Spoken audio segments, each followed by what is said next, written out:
গত জুলাই মাসে টলিপাড়ার অচল অবস্থা শুরু হলে মুখ্যমন্ত্রী মমতা বন্দ্যোপাধ্যায় স্পষ্ট জানিয়ে দিয়েছিলেন কোনোভাবেই শুটিং বন্ধের মতো পরিস্থিতি তৈরি হতে দেওয়া যাবে না।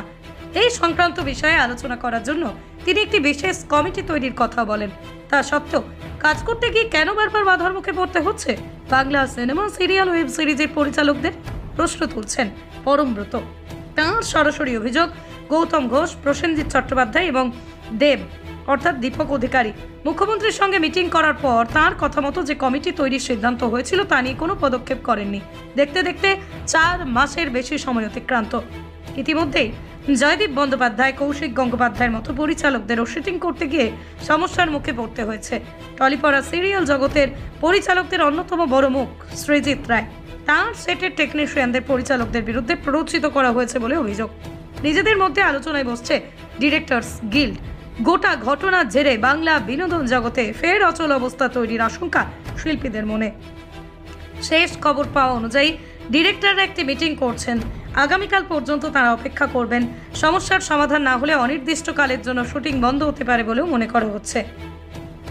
আমাদের মাননীয় মুখ্যমন্ত্রী, আমি খুবই গর্ববোধ করি যে আমি বাংলায় জন্মেছি এবং মাননীয় মুখ্যমন্ত্রী মমতা বন্দ্যোপাধ্যায় যার নির্দেশ যে কোনো কাজ বন্ধ করা যাবে না, কোনো কর্মবিরতি বা কাউকে ব্ল্যাকলিস্টেড করা যাবে না, যা সমস্যা হয় সমাধান করো, কথা বলো, আলোচনা করো। তারপরে কারা এরা যারা এই ধরনের একটা পরিস্থিতি তৈরি করার চেষ্টা করছে, আমার মনে হয় সেটা খুব ইম্পর্টেন্ট, সেটা খুঁজে বের করা উচিত যে কারা এটা আমার মনে হয় যে ওভারঅল টেকনিশিয়ান যারা তারা কিন্তু কাজ করতেই চায়। আর আজকে যদি সৃজিতকে বা আজকে কৌশিক গাঙ্গুলির কাজটা বন্ধ হয়ে গেল, যেটা নর্থ বেঙ্গলে এখন শুটিং হওয়ার কথা, তো সেই কাজটা বন্ধ যাওয়াতে কিন্তু অনেক টেকনিশিয়ান কাজটা পেল না। সো এই ধরনের পরিবেশ হলে আমরা সবাই ক্ষতিগ্রস্ত হবে।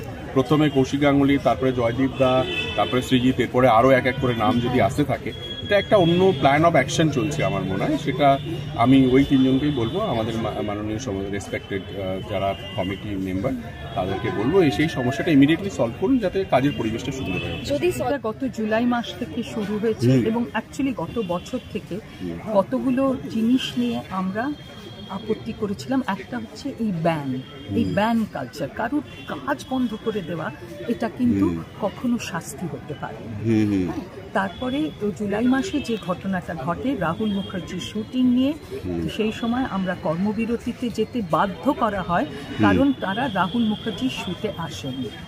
এবং তখন মাননীয় মুখ্যমন্ত্রীর কাছে আমাদের 3 জন, গৌতম ঘোষ যিনি আমার দাদার মতন, গৌতম ঘোষ, তারপরে আপনার